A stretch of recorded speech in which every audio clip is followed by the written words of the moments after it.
نحمده ونصلي ونسلم على رسوله الكريم اما بعد فاعوذ بالله من الشيطان الرجيم بسم الله الرحمن الرحيم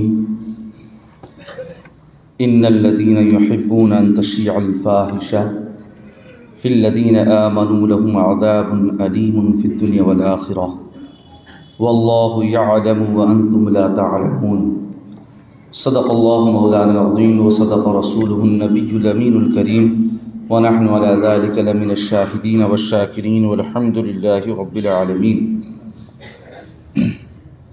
آئیے سب سے پہلے آقا انعامدار فخر آدم و بنی آدم رحمت دو عالم نور مجسم صلی اللہ تعالی علیہ وسلم کی بارگاہ بے کس پناہ میں ہدیہ درود شریف کا نذرانہ پیش کریں۔ پڑھیں باوا سے بلند اللہم صلی علی سیدنا و مولانا محمد مبارک وسلم صلو علیہ الصلاۃ والسلام علیک یا رسول اللہ صلی اللہ تعالی علیہ وسلم۔ آج کا یہ جمعۃ المبارک جس میں ہم سب حاضر ہیں، اللہ سے دعا ہے کہ پروردگار عالم گزشتہ گناہوں کو معاف فرمائے اور ہم سبھی کو حسن عمل کرنے کی توفیق بخشے۔ یہ شمسی اعتبار سے فروری کا مہینہ ہے جس کی آج 9 تاریخ ہے، اور یہ مہینہ نوجوانوں میں بڑا مشہور اور معروف ہے،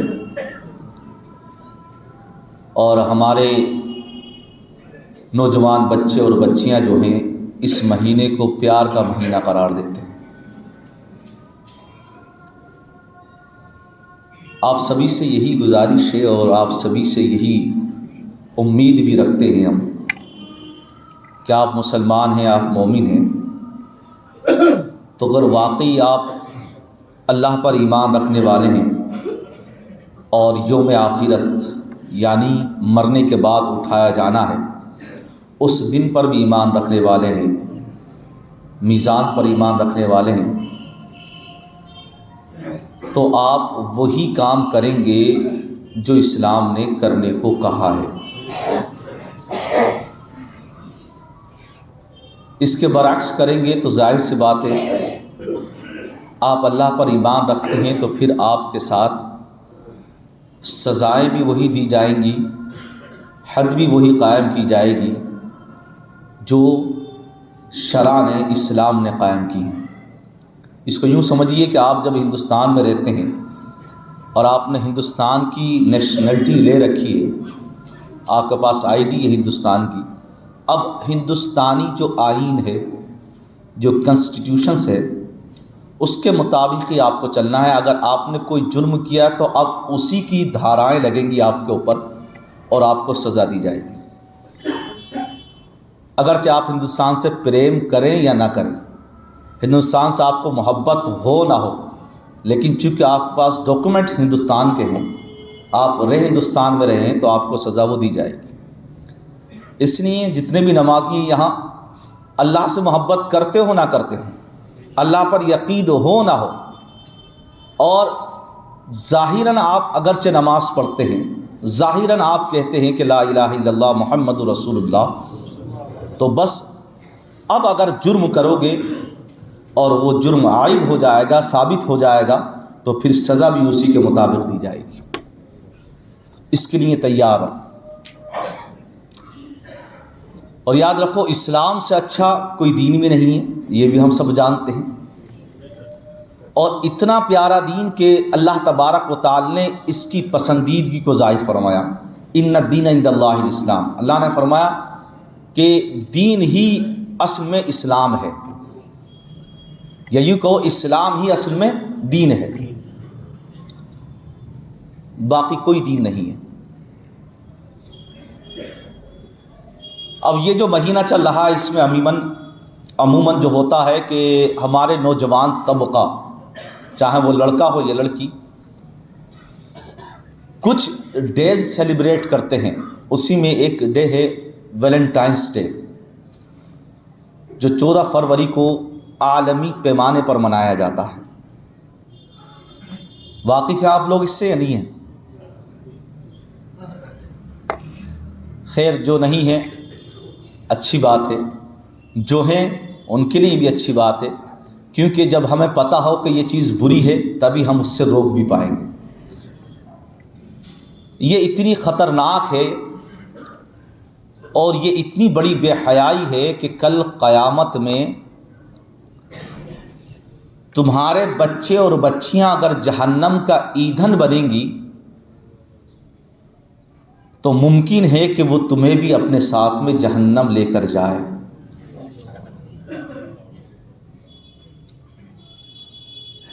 قرآن کریم کا مطالعہ کریں، حدیث کریمہ کا مطالعہ کریں تو یہ بات آپ پر صاف طور پر واضح ہو جائے گی کہ اللہ تبارک و تعالی نے یا رسول کریم صلی اللہ تعالی علیہ وسلم نے کہیں پر بھی ماں باپ کو یا کسی کو بھی کسی کے رزق کی ضمانت نہیں دی ہے، بلکہ خود کو اس کا ذمہ دار بنایا اللہ نے، اور فرمایا نحن نرزقہم وإیاکم، رزق دینا یہ ہماری ذمہ داری ہے، ہم تمہیں بھی رزق دیتے ہیں، ہم انہیں بھی رزق دیتے ہیں۔ لیکن قرآن کریم کی آیت کریمہ سورہ تحریم کی آیت نمبر 6 اللہ فرماتا ہے قوا انفسکم واہلیکم نارا، اس کی ذمہ داری ہم نے تمہیں دی ہے کہ بچے کی تربیت ٹریننگ ایسی کی جائے کہ تم بھی ایمان والے رہو اور بچہ بھی ایمان والا رہے، وہ بھی دوزخ میں نہ جائے اور تم بھی دوزخ میں نہ جاؤ۔ قوا انفسکم واہلیکم نارا یا ایھا الذین آمنوا، اے ایمان والو، قوا انفسکم، خود بھی دوزخ سے بچو، یعنی وہ کام نہ کرو جو دوزخ میں لے جانے والے ہو، اور اپنے اہل و عیال کو بھی بچاؤ، یعنی ان سے بچانا گناہوں سے اپنی اولاد کو، یہ تمہاری ذمہ داری ہے۔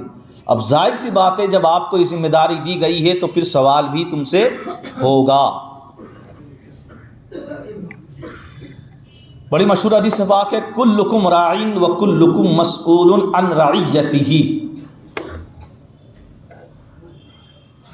اس کا بھی یہی مفہوم ہے کہ ہر حاکم یا ہر ذمہ دار یا ہر بڑا یا ہر منصب والا، ہر امام، ہر پرنسپل، یعنی جو اوپر ہے اور اس کے ماتحت کچھ ہیں، تو ہر اوپر والا جو ہے نیچے والے کے لیے اکاؤنٹیبل بنایا گیا ہے، وہ جواب دہ ہوگا کل قیامت میں۔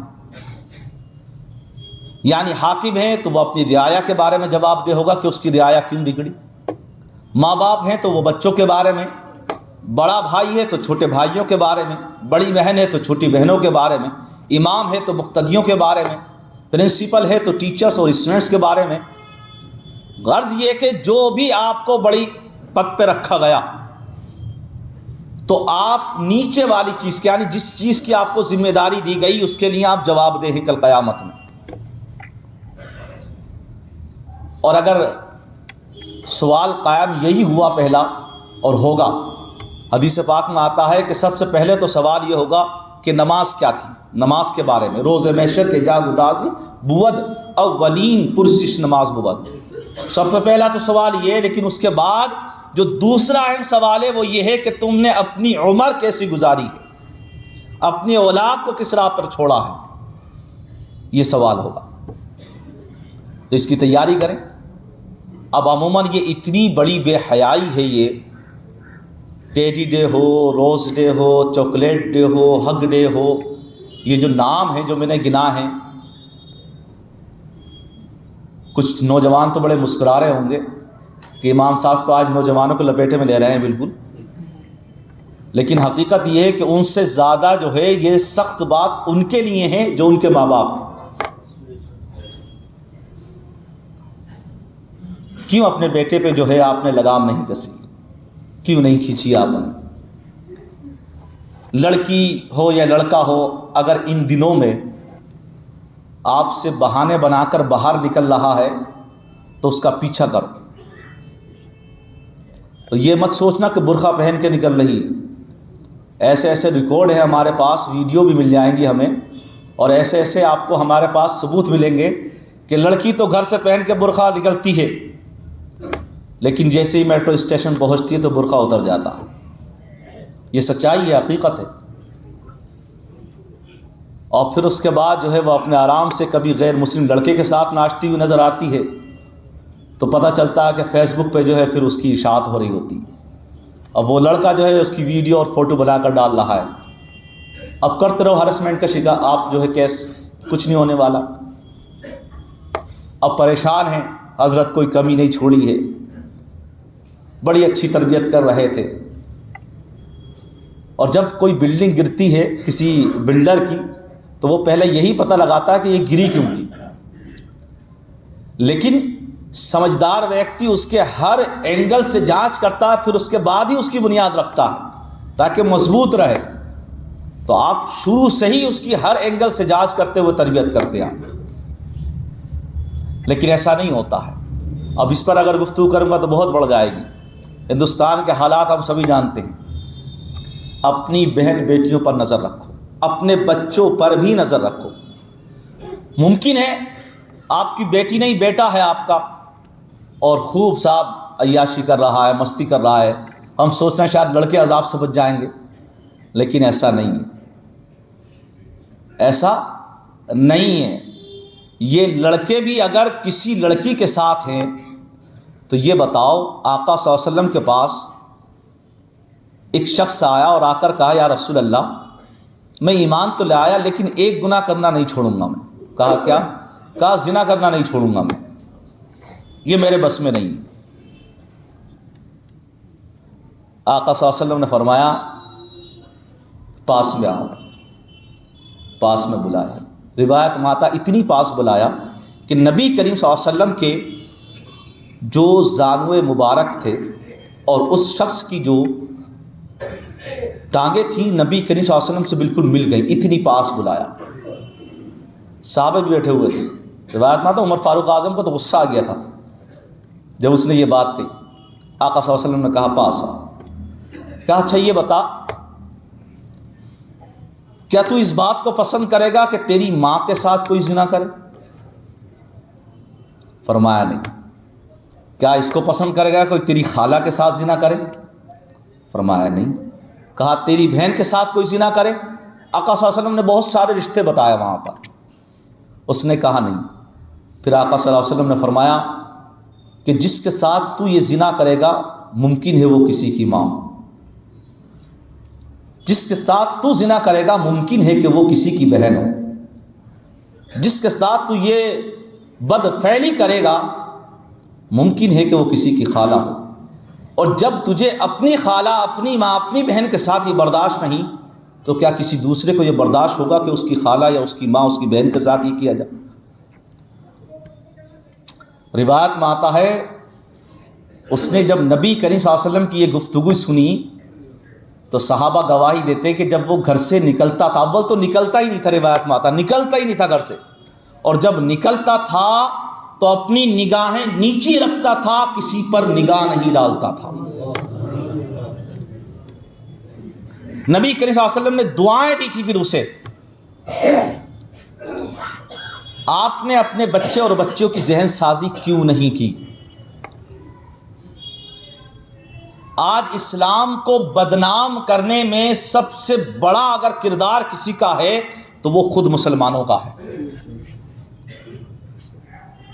اگر آج اس لیول پر مسلمانوں کی تذلیل ہو رہی ہے یا مسلمانوں پر ظلم و ستم بڑھ رہا ہے تو اس کی ایک بڑی وجہ خود مسلمان بھی ہیں، جنہوں نے قرآن کو صرف طاقوں میں سجا کر رکھ دیا ہے،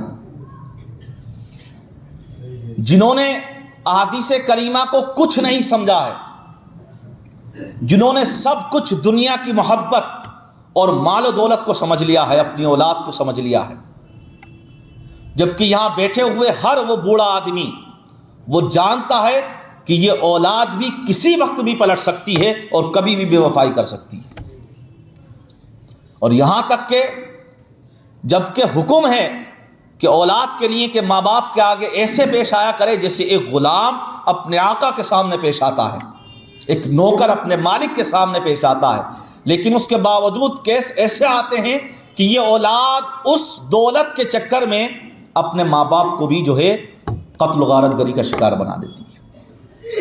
اس کا بھی قتل کر دیتی ہے، چاہے ماں ہو یا باپ ہو، کوئی بھی ہو۔ وردھاشرم آباد کیے جا رہے ہیں، اولڈ ایج ہوم جنہیں کہا جاتا ہے۔ اب تو مسلمانوں کو بھی وہاں پہ ماں باپ آپ کو مل جائیں گے، وقت نہیں ہے لوگوں کے پاس کہ ماں باپ کی قدر کریں۔ اسی طریقے سے اللہ تبارک و تعالی نے قرآن کریم میں فرمایا ان الذین یحبون ان تشیع الفاحشۃ فی الذین آمنوا لہم عذاب علیم فی الدنیا والآخرہ واللہ یعلم وانتم لا تعلمون۔ وہ لوگ جو چاہتے ہیں کہ مسلمانوں میں برا چرچا پھیلے، ان کے لیے دردناک عذاب ہے دنیا اور آخرت میں، اور اللہ جانتا ہے اور تم نہیں جانتے۔ دردناک عذاب ہے دنیا کے اندر، دردناک عذاب یعنی سزا حد۔ اور ان تشیع الفاحشۃ، بے حیائی کو پھیلانے کا مطلب یہ ہے کہ اس کی تشہیر کرنا، اور اس کی تشہیر ہم کیسے کر رہے ہیں؟ سر سے دوپٹہ ہٹا کر ریلز بنا کر ہماری خواتین اور بہنیں خوب فیس بک پہ اور سوشل میڈیا پہ ڈال رہی ہیں، اور ہم انہیں لائک کر رہے ہیں، ہم انہیں شیئر کر رہے ہیں۔ اسے تشہیر کرنا کہتے ہیں، اسی کو ان تشیع الفاحشۃ کہا گا، اشاعت کرنا۔ اور ہم سوچ رہے ہیں کہ صاحب ہمارے ویورز بڑھ گئے، ہمارے بڑے لائکس آ رہے ہیں، ہم اپنی زندگی میں بڑے مگن ہیں۔ کیا فرمایا؟ دنیا میں دردناک عذاب، کیونکہ بے حیائی یہ حیا کی ضد ہے، اور اسلام حیا کا پیکر ہے۔ اسلام حیا کو پسند کرتا ہے، اور جس میں حیا ہوتی ہے اسلام اس کو سر بلند کرتا ہے، کیونکہ حیا کا مطلب ہی یہ ہوا کرتا ہے کہ انسان عاجزی سے پیش آئے، اور جو انسان عاجزی کو اختیار کرتا ہے اللہ اسے سربلندی عطا فرمایا کرتا ہے۔ آقا صلی اللہ تعالیٰ علیہ وسلم کے بارے میں آتا ہے کہ آپ اتنے حیا والے تھے کہ جیسے ایک کنواری لڑکی حیا والی ہوتی ہے۔ آپ غسل خانے کے اندر جب نہانے جاتے تھے تو آپ تہمد استعمال کرتے تھے۔ آپ سوچئے، آپ اتنی حیا تھی، آپ وہاں بھی حیا کو اختیار کرتے تھے۔ آپ نے ایک شخص کو نہاتے ہوئے دیکھا جو باہر نہا رہا تھا، اور کچھ ایسا پہنے ہوا تھا کہ اس کی رانیں نظر آ رہی تھی صرف، اور جسم بھی نظر آ رہا تھا۔ آقا صلی اللہ علیہ وسلم خطبہ دینے کے لیے ممبر پر چڑھ گئے فوراً، اور آتے ہی کہا لوگوں کیا ہو گیا تمہیں کہ تم بے حیائی کو اختیار کیے ہو؟ اپنی حیا کا پاس رکھو۔ آقا صلی اللہ علیہ وسلم نے ایک ہیبت ناک خطبہ دیا۔ قرآن کریم میں اللہ تبارک و تعالی نے فرمایا وَأَنذِرْ عَشِيرَتَكَ الْأَقْرَبِينَ وَاخْفِضْ جَنَاحَكَ۔ اللہ تبارک و تعالی نے فرمایا محبوب نبی کریم صلی اللہ علیہ وسلم کو حکم دیا اپنے گھر والوں کو ڈراؤ، بتاؤ کہ عذاب کیا ہے، خوف کیا ہے۔ تو دنیا کے اندر جو قرآن کریم کی آیت کریمہ کیا فرمایا رب نے کہ جو بے حیائی کو پھیلانے والے ہیں ان کے لیے دنیا میں دردناک عذاب اور آخرت میں دردناک عذاب۔ مولا دنیا میں دردناک عذاب کیا کہا؟ اگر مومن ہیں اور اگر زنا کے قریب گئے، زنا کیا، تو دنیا میں دردناک عذاب یہ کہ اگر دونوں جوان بے شادی شدہ ہے تو 100 کوڑے مارے جائیں گے، اور اگر شادی شدہ ہیں تو سنسار کیا جائے گا۔ اس سے زیادہ سخت سزا کسی گناہ پر اسلام کے اندر نہیں دی گئی ہے۔ روح کانپ اٹھتی ہے جب اس سزا کے بارے میں سوچا جاتا ہے۔ اور ایسے کئی واقعات ہیں اسلام کے اندر کہ جس میں صحابہ کے دل میں نور تھا، سوچا آخرت کا عذاب نہیں چاہیے، دنیا کے اندر جو سزا ہے وہ مل جائے، انہوں نے قبول کیا دنیا کی سزا کو۔ ایک صحابیہ تھی، آ کر کہا یا رسول اللہ مجھ سے یہ جرم ہوا ہے، زنا ہوا، کیونکہ بے حیائی کی جو حد ہے وہ زنا ہے۔ فرمایا مجھ سے یہ زنا ہوا ہے۔ آقا صلی اللہ علیہ وسلم نے فرمایا کہ منہ پھیر لیا۔ پھر اس نے دوبارہ کہا، نبی کریم صلی اللہ علیہ وسلم نے فرمایا کہ پھر کہا میرے پیٹ میں بچہ ہے اس کا۔ فرمایا ٹھیک ہے، جب بچے کی ولادت ہو آنا۔ آپ سوچیے آقا صلی اللہ علیہ وسلم نے اسے بھیج دیا واپس، بچے کی ولادت ہو، وہ تو جرم قبول کر چکی نا، اب نہیں آتی بچے کی ولادت کے بعد۔ بچے کی ولادت ہو گئی تو پھر بھی آئی اور کہا یا رسول اللہ اب تو بچہ بھی پیدا ہو گیا، اس کی سزا کیا ہے، مجھے سزا دی جائے، مجھ سے یہ جرم ہوا ہے۔ آقا صلی اللہ علیہ وسلم کی بارگاہ میں وہ صحابی آ کر عرض کرتی، آقا صلی اللہ علیہ وسلم نے فرمایا کہ اس بچے کو لے کر جاؤ، ابھی یہ چھوٹا ہے، دودھ پی رہا ہے، جب یہ روٹی کھانے لائق ہو جائے تب میرے پاس آنا۔ آپ سوچو، ابھی بھی جانے دیا تھا نا، نہیں آتی، بچے کو بڑا کرتی. روایت میں آتا بچے کو بڑا کیا اس نے. وہ جب روٹی کھانے لائق ہوگا پھر آئی اور آ کر کہا یا رسول اللہ اب تو بچہ بھی بڑا ہو گیا, کیا سزا ہے اس کی؟ اب دیکھیے آپ, جب آقا صلی اللہ علیہ وسلم کی صحبت میں رہنے والی وہ صحابیہ جو آقا کا دیدار کرتی تھیں, آ کر اپنی سزا قبول کرنے کو تیار ہیں. آقا صلی اللہ علیہ وسلم نے فرمایا کہ یہ سنسار کر دیا جائے. جو حد تھی اسلام کے اندر, سنسار کیا گیا, پتھر مارے گئے. سنسار کرنے کا مطلب پتھر مارنا. حضرت خالد بن ولید نے تو ایک ہڈی اٹھا کر بہت زور سے ماری. جب وہ تھوڑا جب پتھر مارے گئے تو بھاگی وہ عورت. حضرت خالد بن ولید نے زور سے ماری جس کی وجہ سے شاید ان کا اسی وقت انتقال ہوا. اللہ کے نبی کو جب یہ خبر پہنچی تو پوچھا خالد بن ولید کو, خالد بن ولید تم نے یہ زیادتی کیوں کی؟ تو وہی کہ وہ بھاگ رہی تھی. اللہ کے نبی نے فرمایا تم نہیں جانتے اس نے توبہ کیسی کی ہے, اس نے توبہ کیسی کی. آقا نے فرمایا اس نے ایسی سچی توبہ کی ہے کہ اگر مدینے کے سارے گناہ گاروں کو اس توبہ کو تقسیم کر دیا جائے تو یہ توبہ سارے گناہ گاروں کے لیے کافی ہو جائے. اور ہم اسے جنت میں دیکھ رہے ہیں. اب سوچو, بتانا مقصود یہ ہے اس واقعے سے کہ تم نے کبھی اپنے اندر یہ نرم گوشہ رکھا, اپنے دل کو رلایا کبھی کہ اللہ مجھ سے یہ گناہ ہوا ہے, اگرچہ تم کسی قاضی کے پاس نہ جاؤ. کیوں؟ کیونکہ یہاں پر تو اسلامی حکومت نہیں, تو کس کے پاس آپ جاؤ گے؟ تو کم سے کم اپنے رب کی بارگاہ میں گڑ گڑاؤ, مولا یہ گناہ ہوا ہے ہم سے, اس کی سزا دنیا میں دے دینا, آخرت میں نہ دینا. کیونکہ اللہ نے فرمایا دنیا میں یہ سزا ہے کہ سنسار کیا جائے. آپ حیرت کریں گے کتنی سخت سزائیں رکھی گئی ہیں زنا والے کے لیے اگر وہ بغیر توبہ کیے اس دنیا سے چلا گیا. اور توبہ کے لیے یہ مت سوچنا کہ کل کا دن رکھا جائے, ابھی توبہ کرو کیونکہ وقت نہیں دیتی ہے موت. موت ایسے لگی ہوئی ہے تمہارے پیچھے جیسے بدن سے کپڑا چپٹا ہوا ہے تمہارے, کب اچک لے جائے کچھ نہیں معلوم ہے. آج حالات بس سے بدتر ہیں ہمارے لیے, لیکن اس کے باوجود ہماری مسجد ابھی بھی ویران ہے, 5 وقت نمازی ابھی بھی نہیں بن رہے ہیں. ہلدوانی کا واقعہ آپ دیکھ لیجئے, جان بوجھ کر ہم نے یہ ٹاپک نہیں چنا ہے آج, ورنہ بولنے کو تو من یہی تھا کہ ہلدوانی پہ بولا جائے. لیکن ہم جانتے ہیں کہ ہماری صفوں میں جو ہے ایسے مخبر بیٹھے ہوتے ہیں جو فوراً سے پہلے خبر جو ہے دشمنان اسلام کو پہنچا دیتے ہیں. اور افسوس ہے, وہ یاد رکھیں کہ جو ایسے لوگ ہیں ہمارے درمیان ہماری صفوں میں, وہ مسلمان جو اسلام کے نظریے سے منہ پھیر کر دوسرے نظریے والوں کی گود میں بیٹھے ہیں, وہ اپنا انجام حشر میں دیکھ لیں گے انشاءاللہ. وہ نہیں بچنے والے ہیں. ہم اپنی گفتگو پھر کہاں رکھیں؟ ارے جب مسجد کے اندر اگر اسلام کا پیغام نہیں دیا جا سکتا تو پھر ہم کہاں اسلام کا پرچار کریں گے؟ ہماری مذہبی آزادی کو ٹھیس پہنچائی جا رہی ہے, بلکہ ہماری خود کی شناخت کو مٹایا جا رہا ہے. بلکہ حد تو یہ کہ ہندوستان کے اندر ہندوستان کو, آئین کو مٹانے کی سازشیں کی جا رہی ہیں اور منصوبے رچے جا رہے ہیں. آپ کیا کرو گے اس پر؟ آپ بتائیے, ایک طرفہ کارروائی ہو رہی ہے ہر طرف سے, چاہے وہ مدرسے ہوں یا مسجدیں ہوں. کیا آپ کو یہ خبر نہیں ہے؟ کیا آپ کا دل نہیں دکھتا اس بات پر؟ ہمارے اکابرین کو, ہمارے بڑوں کو اٹھایا جاتا ہے, بے قصور ہیں, کوئی قصور نہیں ہے, ان کا جیل میں ڈال دیا جاتا ہے. حضور قمر غنی عثمانی صاحب جن سے آپ کی ملاقات بھی ہے, کیسا درد مند آدمی اور رحم دل آدمی ہے وہ, اور کتنا بے باک تھا وہ بندہ. آج 2 سال سے زیادہ ہو گئے اس بندے کو, اور کوئی قصور نہیں ہے. ابھی تک کوئی ایسی بات نہیں سامنے آئی جس کی وجہ سے ان کو قصوروار قرار دیا جائے. حضور مفتی سلمان اظہری صاحب کو آپ دیکھیے, آپ کیا کہیں گے؟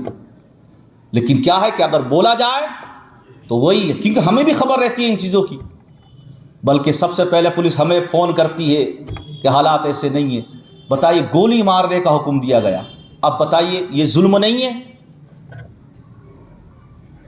اور وہ لوگ پھر وہی جملہ سلمان اظہری والا, کتوں کی طرح بھونک رہے تو ان کے لیے کیا کہا جائے گا؟ آپ خود بتائیے. اللہ اپنی حفاظت فرمائے. درد بہت ہوتا ہے, یقین مانو, لیکن درد یہ ہے کہ مسجدیں بچانا ہے تو جن میں تم سجدے کرتے ہو ان میں سجدے کرتے رہو. مدرسے بچانا ہے جس میں تمہارے بچے قرآن پڑھتے ہیں تو اس کی حفاظت کرو ہر اعتبار سے. ڈاکومنٹیشن پورے کرو، ڈاکومنٹس پورے کرو، اپنی زمینوں کو بچاؤ، اپنی مسجدوں کو پہلے بچاؤ اور اپنے مدرسوں کو بچاؤ۔